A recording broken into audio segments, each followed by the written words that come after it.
نحمده ونصلي على رسوله الكريم اما بعد فاعوذ بالله من الشيطان الرجيم بسم الله الرحمن الرحيم رب اشرح لي صدري ويسر لي امري واحلل عقدة من لساني يفقهوا قولي. اسلامک تعارف صفحہ نمبر 171 171. اعتراف ریکگنیشن. کوئی آدمی جب ایک شخص کے فضل و کمال کا اعتراف نہ کرے تو اس کی وجہ ہمیشہ اس کا یہ اندیشہ یعنی خوف ہوتا ہے کہ کسی اور کا اعتراف کرنے سے اس کا اپنا قد چھوٹا ہو جائے گا، یعنی پھر اس کا اپنا کیا بنے گا، اور کوئی پھر اس کی عزت نہیں کرے گا، اس کے اوپر دھیان نہیں دے گا، اس کی طرف توجہ نہیں کرے گا، اور شاید اس کی اپنی قدر و قیمت گھٹ جائے. مگر وہ بھول جاتا ہے کہ ایسا کر کے وہ اپنے آپ کو زیادہ بڑے اندیشے میں مبتلا کر رہا ہے. وہ کیا؟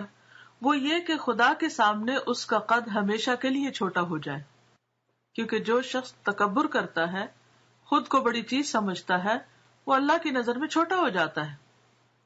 ایک شخص کو اگر کوئی فضل و کمال حاصل ہے تو وہ اس کی اپنی ایجاد نہیں.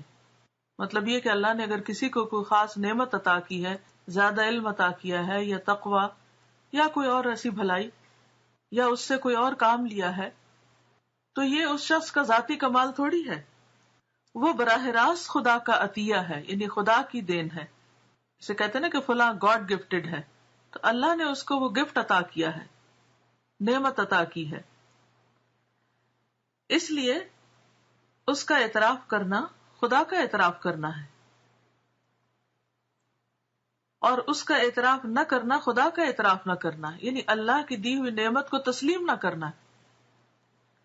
اس لیے آدمی کو چاہیے کہ عدم اعتراف کی روش اختیار کرتے ہوئے وہ خدا سے ڈرے. یعنی جب کبھی وہ ایسا کرے کہ کسی کے اندر کوئی بھلائی دیکھے، یا کسی کے اندر کوئی اسکل دیکھے، یا کوئی خیر، یا کوئی علم، یا کسی بھی قسم کی نعمت، تو اس کو یعنی مان جائے، اس کا اعتراف کر لے.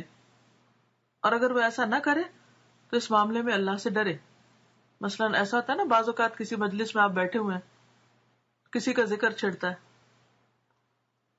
تو عموماً لوگ کسی کے پیچھے یا اس کی تعریف کرتے ہیں، یا اس کی غیبت کرتے ہیں، اس کو برا بھلا کہتے ہیں. اگر کوئی کسی کی برائی کر رہا ہو تو فرض بنتا ہے کہ انسان اس کا دفاع کرے.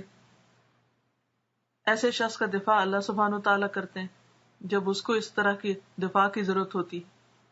اور اگر کسی کی تعریف یا خوبی بیان ہو رہی ہے تو اسے نگیٹ کرنے کے بجائے، یا اسے اس موقع پر لیٹ ڈاؤن کرنے کی بجائے اس کا اعتراف کرے، جبکہ انسان کا دل گواہی دے رہا ہو.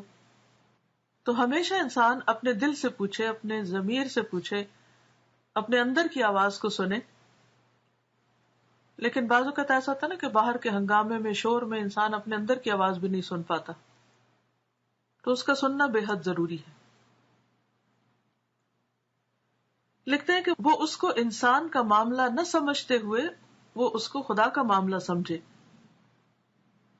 اس معاملہ کا ایک اور پہلو ہے جو بے حد اہمیت رکھتا ہے، وہ یہ کہ دوسرے کا اعتراف کرنا سادہ طور پر صرف دوسرے کا اعتراف کرنا نہیں ہے، وہ خود اپنی شخصیت کے ارتقاء کا معاملہ ہے.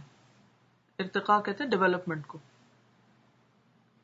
آدمی دوسرے شخص کے فضل کا اعتراف کر کے اپنی انسانیت کو بڑھاتا ہے، اور دوسرے شخص کا اعتراف نہ کر کے اپنی شخصیت کو انسانی اعتبار سے مجروح کر لیتا ہے. اعتراف اور بے اعترافی کا معاملہ مزید آگے بڑھ کر پورے سماج سے جڑا ہوا ہے. جب ایک آدمی دوسرے شخص کا اعتراف کرے تو وہ سماج میں یعنی سوسائٹی میں اعلیٰ انسانی قدروں کو فروغ دیتا ہے. اس کے برعکس اگر وہ دوسرے کی حیثیت کا اعتراف نہ کرے تو سماج میں ناقدری اور بے اعترافی کی روایات فروغ پائیں گی. یعنی پھر کوئی کسی کی قدر نہیں کرے گا، کوئی کسی کی عزت نہیں کرے گا، کوئی کسی حقدار کو اس کا حق نہیں دے گا، نہ بڑوں کی عزت ہوگی، نہ چھوٹوں سے پیار ہوگا، اور ہر شخص ایک خود غرضی کی زندگی بسر کرے گا. اعتراف اور بے اعترافی کوئی سادہ معاملہ نہیں. اعتراف کرنے والا پورے سماج میں قدردانی کی اعلیٰ روایت قائم کرتا ہے، اور جو قوم اپنے لوگوں کی، جو خاندان اپنے خاندان والوں کی، اور جو بھی آرگنائزیشن یا ادارہ یا تنظیم اپنے ساتھ مل کے کام کرنے والوں کی خدمات کا اعتراف کرتا ہے، ان کو اپریشیٹ کرتا ہے، ان کی قدردانی کرتا ہے، تو یہ ایک اعلیٰ روایت کو قائم کرتا ہے. اس کے برعکس اعتراف نہ کرنے والا پورے سماج کو ناقدری کے راستے پہ ڈال دیتا ہے. بے اعترافی اگرچہ ایک شخص کرتا ہے مگر اس کا اثر پورے سماج پر پڑتا ہے. یہی وجہ ہے کہ بے اعترافی کے معاملے میں آدمی کو آخری حد تک محتاط رہنا چاہیے، اور جو لوگ قابل قدر ہوں ان کی قدر کی جانی چاہیے. اور بعض اوقات آپ کی قدردانی کی وجہ سے، یعنی آپ کے ایسا کرنے سے، دوسرے لوگ آپ سے سیکھتے ہیں، اور اس طرح ایک پورا سلسلہ چل پڑتا ہے. اور جب کسی کی خدمات کا اعتراف نہیں کیا جاتا، جب کسی کی محنت یا کوشش کا اعتراف نہیں کیا جاتا اور اس کی شکر گزاری نہیں کی جاتی، تو معاشرے کے اندر ایک بے چینی پرورش پاتی.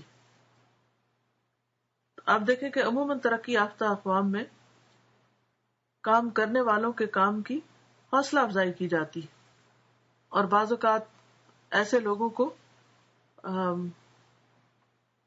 فوری طور پر ان کی محنتوں اور کوششوں کا صلہ دے کر دوسروں کے لیے ایک مثال قائم کی جاتی.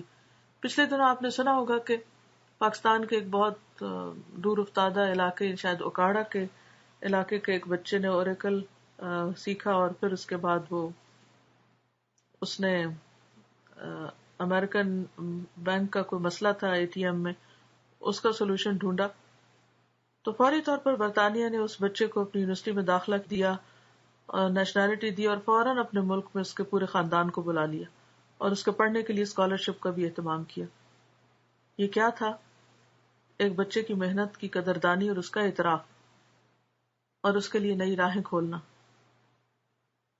ایسے کتنے ہی بچے ہمارے معاشرے کے اندر اعتراف کے منتظر ہوں گے، جن کے اندر اعلیٰ صلاحیتیں پائی جاتی ہیں، لیکن ان کو نہ پہچاننا اور ان کا اعتراف نہ کرنا، یا کسی کی صلاحیتوں یا اس کی ذہانت یا کسی بھی نعمت کی جو اس کو ملی ہے اس کا اعتراف نہ کرنا، دراصل پورے معاشرے کو نقصان پہنچانا ہوتا ہے.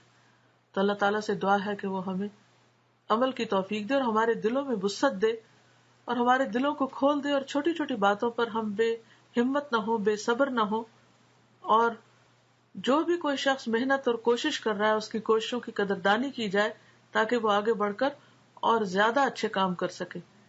اس میں کوئی جھوٹی تعریف یا خوشامد یا فلیٹری مراد نہیں ہے. اس سے مراد یہ ہے کہ ہر صاحب حق کو اس کا حق دیا جائے. اللہ تعالی ہمیں عمل کرنا سکھا دے. وآخر دعوانا ان الحمد للہ رب العالمین. سبحانک اللہم و بحمدک، نشہد ان لا الہ الا انت، نستغفرک و نتوب الیک. السلام علیکم ورحمۃ اللہ وبرکاتہ.